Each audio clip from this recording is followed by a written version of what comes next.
Hello,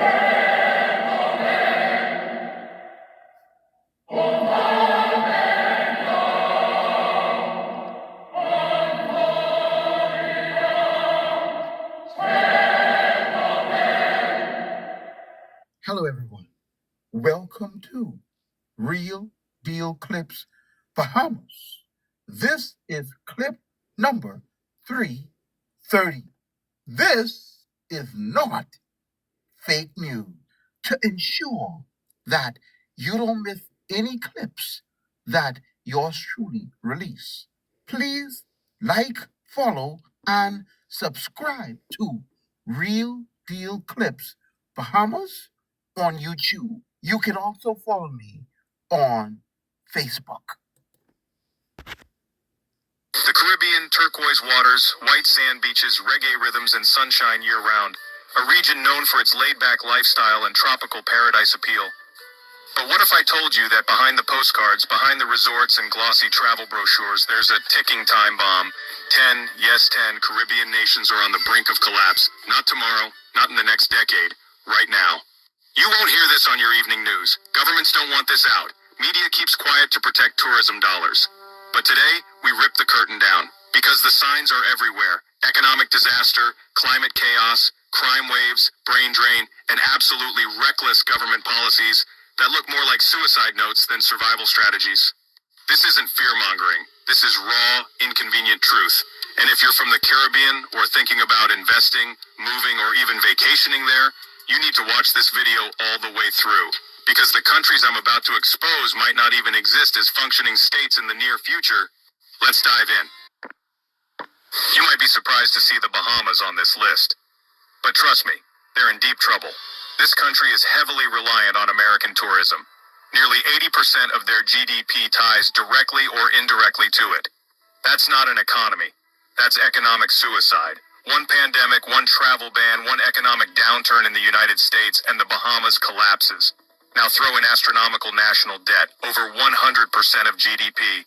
Their debt to GDP ratio is among the worst in the region. They've borrowed from the IMF, the IDB, and private creditors, but there's no plan to pay it back. They're simply refinancing with more loans. And then comes the kicker, real estate corruption. Foreigners can buy up prime Bahamian land, often tax-free, and locals get priced out. There's no generational wealth, just elite politicians making sweetheart deals and cashing out. Meanwhile, the middle class vanishes. Youth unemployment rises, crime spirals out of control. The Bahamas is on a bubble, and bubbles burst. My fellow Bahamians, our demise is being openly discussed on the global stage. Tell me, which media house, radio station, newspaper is sounding the alarm?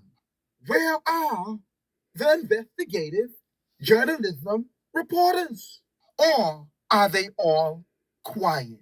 There is multiple outside sources quite aware of what's going on in the Bahamas, but nobody on the inside sounding the alarm. Okay, the house on fire.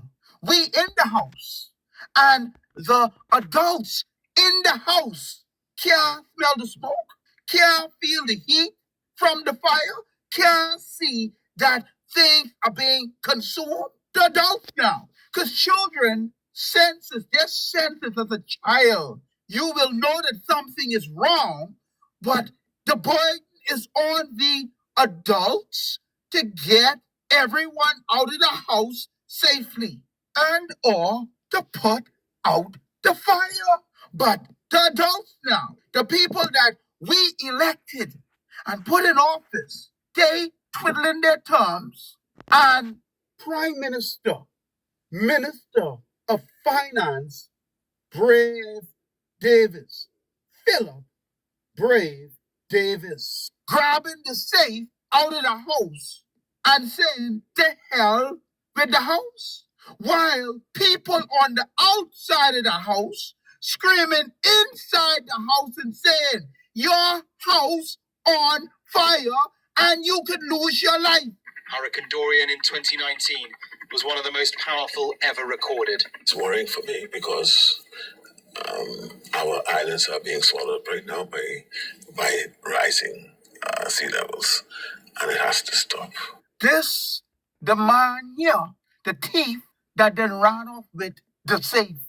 And please note for the record, Ricardo Thurston, Steve McKinney, blackmail, nor myself have used the word alleged, alleged, alleged. Don't that strike you as strange? That we wouldn't use the word alleged?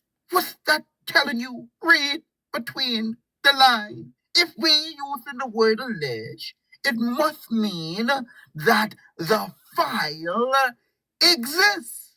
Oh, y'all think only the U.S. just got file? Oh, boy, your memory short. Remember, on the anniversary of the PLP, the building collapsed on itself. And I tell you all, that's an omen. Remember now, this is the building that served as headquarters for the Progressive Liberal Party in 1967 in the run-up to the election that brought majority rule. And on the very anniversary of the PLP, the building collapsed.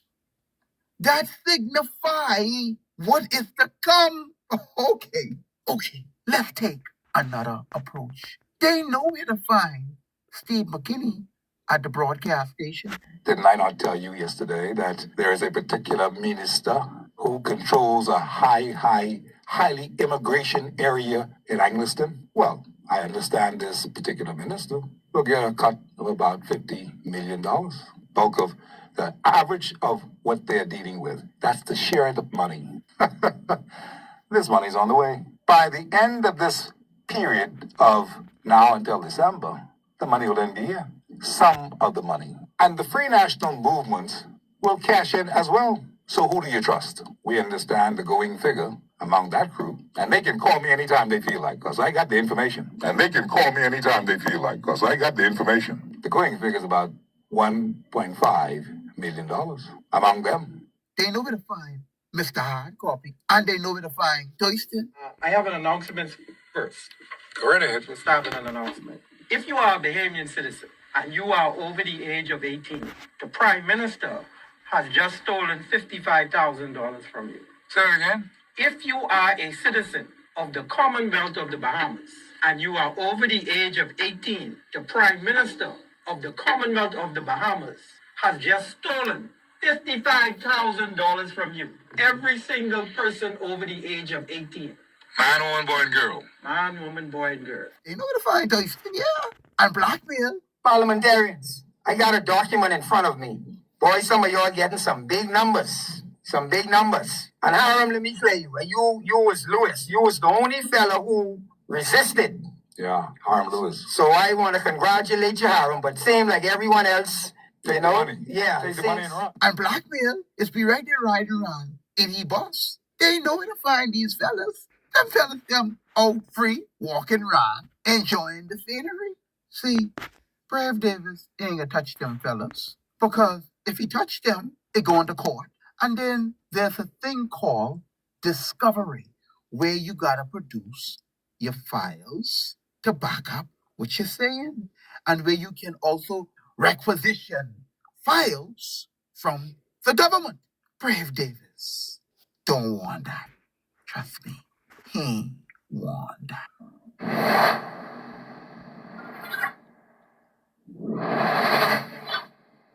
Brave Davis is a thief. He ain't concerned about the Bahamian citizen. He ain't concerned about future generations of Bahamians. This man then ran off with the safe. Now here's the kicker to the story. The contents of the safe don't belong to Brave Davis. It belonged to the citizens of the Bahamas. Why you think they repealed the Sovereign Wealth Fund? Because the Sovereign Wealth Fund state that the money belonged to the Bahamian citizen. Go and check the National Investment Fund Act. You ain't own nothing there. You ain't got no ownership there. They took away your ownership over $20 billion so far. If we're lucky, we may become refugees. Let me help you all out. Brave and his family ain't gonna become no refugee. Brave, what I hear in the streets is Brave then got him acres and acres of land out there in Africa somewhere. Brave then got his setup and his bunker. I wonder what the people over the hill go say and do. These the people now sitting in the house, and the house represent the country called the Bahamas. What they gonna say and do when they find out their beloved MP, the one that they trusted, betrayed their trust. You know, Nassau is only 21 by 7. There ain't many places to hide.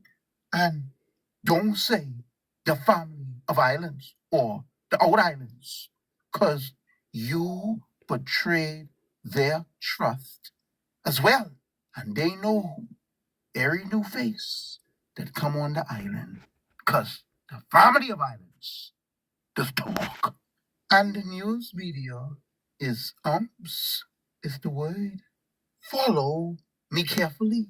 It's the Bahamian citizen that can become refugees or get swept away with the waves. Because we ain't got no nest egg, because the man then ran off with the bag.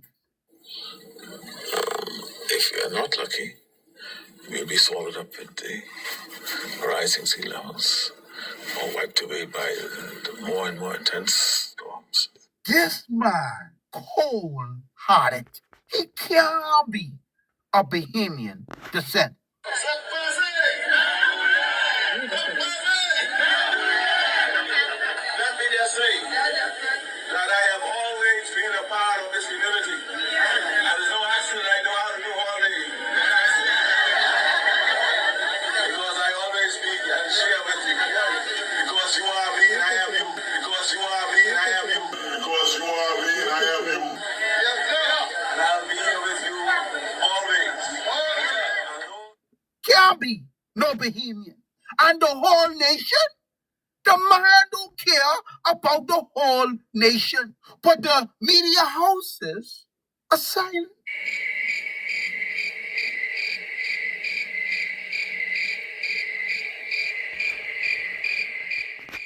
Stop the Steal had a town hall meeting where we propose a fix for many of the plagues and the ills that torment our society. And I ask yourself the question, who covered the event? Not one media house covered the event. Not even to call and say, listen, Mr. Thurston, could you or someone that represent your non-political organization take an interview so that we could see what you're saying and what you're talking about? Not one person from any of these media houses made a phone call, but a media personality could put together a story on Stop the Steal. You don't see something wrong with that picture? Take a listen for yourself.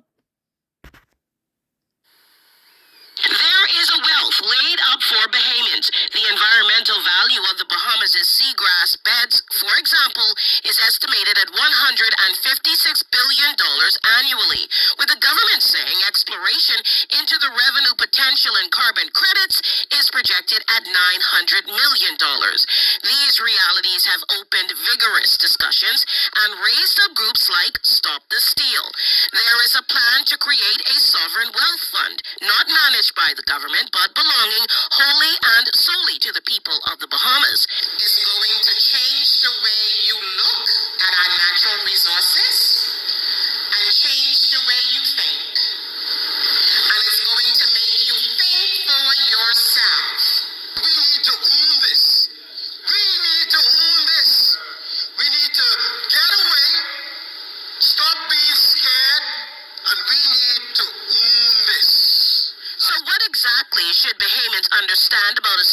Wealth Fund, Ricardo Thurston, one of the presenters of Stop the Steal, unraveled the broader vision. We can turn this $50,000 into $200,000 worth of spending power by financially engineering the currency.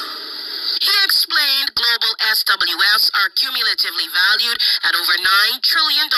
He also explained that government is only responsible for legislation, not management, and will not be able to tamper with the fund. Stop the Steal says Bahamian citizens only need to register and agree to national service to become full beneficiaries. Investment accounts, he said, would be set up for Bahamians from as young as 5 years old. This is a big part of the social engineering in terms of changing the mindset and building out a different mindset for another generation. Stop the Steal held at town meeting on March 1st. Educational sessions by the group have continued online. DeAndre Hamilton reporting. All of the major media houses in the Bahamas, they do not have our best interest at heart. Let me ask you this question. Who benefits the most in reference to their lackluster reporting in reference to our carbon credits and our sovereign wealth fund? Where is the connection between at least one of the major media houses and Philip Brave Davis? Where is the connection? We are the only organization, political or non-political, that have the solution. It is legislation that has gotten us in the position where we're at. And it will take legislation to change and turn the tide. It will take legislation to put ownership back into the hands of the Bahamian citizen. They are content with you, the citizens, being ignorant and in the dark as to what's going on with your patronage, with your inheritance. If we don't stand up as citizens and support this legislation, dog will eat our lunch.